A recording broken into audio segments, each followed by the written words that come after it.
Hello बच्चों, चलिए प्रश्न को पढ़ते हैं। किसी रॉकेट का बाह्य आवरण उड़ान के दौरान घर्षण के कारण जल जाता है।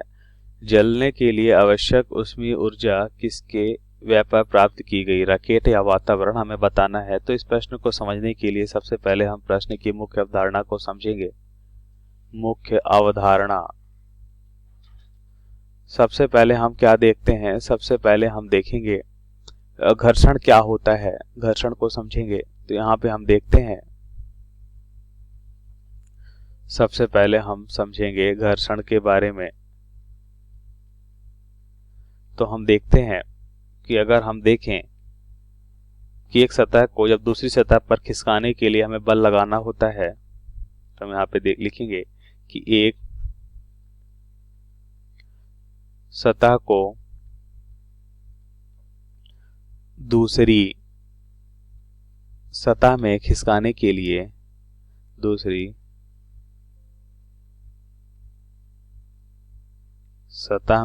सतह में या दूसरी सतह पर खिसकाने के लिए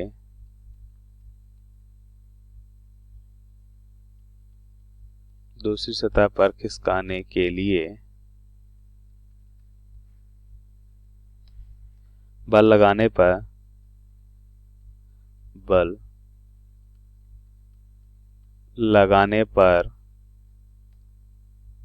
सतह की बनावट में विकृति उत्पन्न हो जाती है।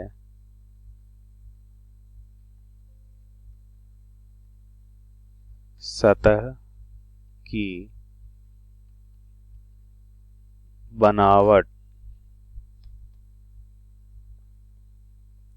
की बनावट में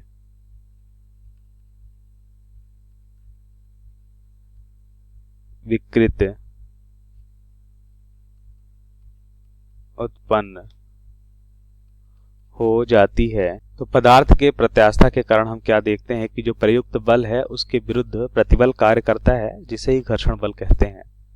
और हम देखते हैं कि इस अवस्था में क्या होता है, ऊष्मा उत्पन्न होती है। विकृति जब उत्पन्न होती है तो इस अवस्था में हम देखते हैं ऊष्मा भी उत्पन्न होती है। इस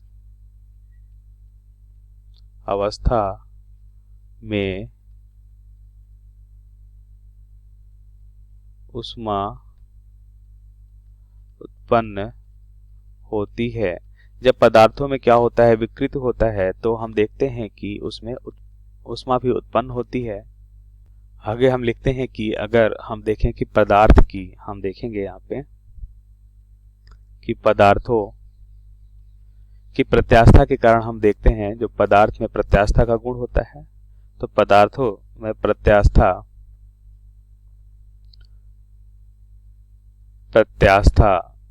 पदार्थों की प्रत्यास्था के कारण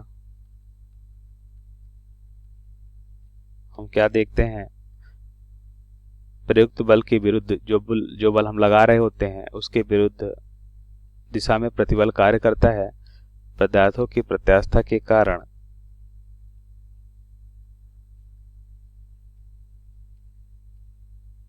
प्रयुक्त बल की विरुद्ध दिशा में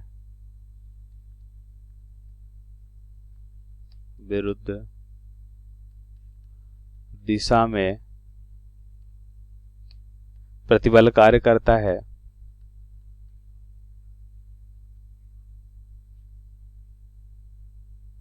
प्रतिबल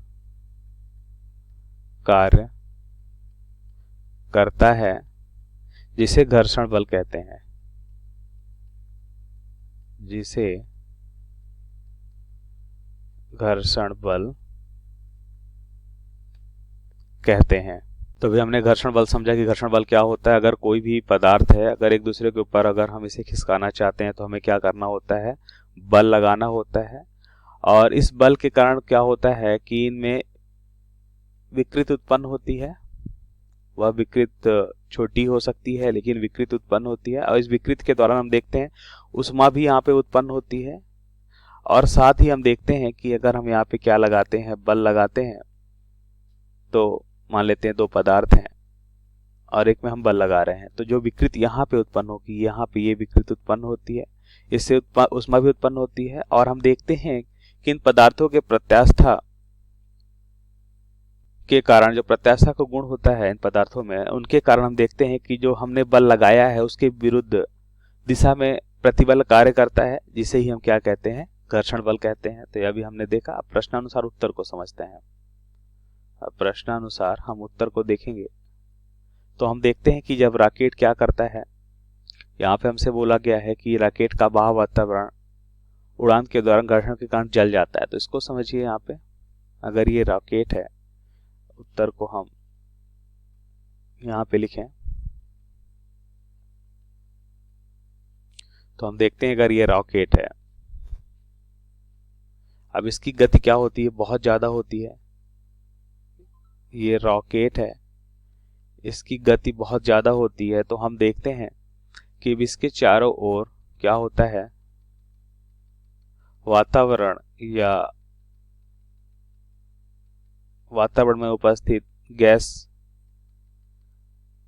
होता है। और हम देखते हैं कि यह गैस क्या करता है, अब ये गैस को एक सतह मान लें, दूसरा इस रॉकेट की सतह को मान लें, तो ये एक दूसरे पे क्या करते हैं, बहुत तीव्र गति से आगे की ओर अगर रॉकेट जा रहा है, इसकी तीव्र गति होती है, तीव्र गति से ये आगे की ओर जा रहा होता है। तो इस रॉकेट को आगे जाने के लिए हम देखते हैं कि वातावरण में उपस्थित गैस के विरुद्ध कार्य करना होगा। तो इस कारण इसकी सतह पे क्या होता है, घर्षण उत्पन्न हो जाता है और क्या होता है, ये बर्न होने लगता है, मतलब जलने लगता है। तो यहाँ पे क्या होता है, उष्मा उत्पन्न होने लगेगी क्योंकि ये सतह बर्न होगी, है ना, ये जलेगा। तो रॉकेट की सतह क्या होगी, यहाँ पे जलने लगेगी। रॉकेट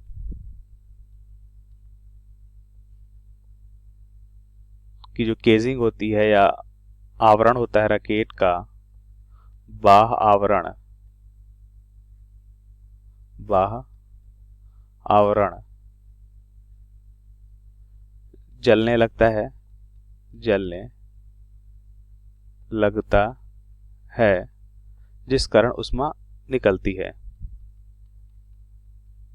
जिस कारण उष्मा निकलती है।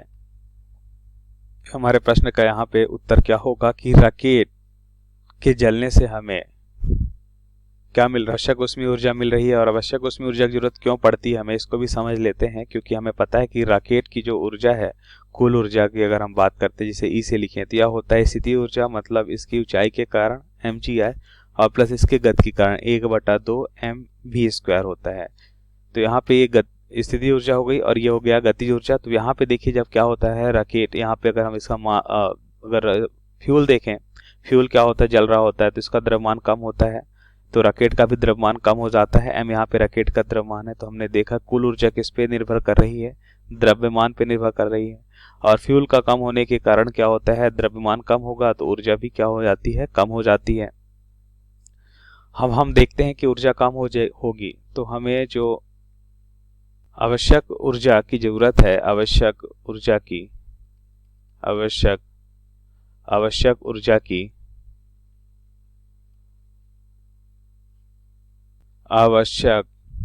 की पूर्ति किसके द्वारा हमें मिलेगी, रॉकेट के द्वारा मिलेगी, ना कि वातावरण के द्वारा।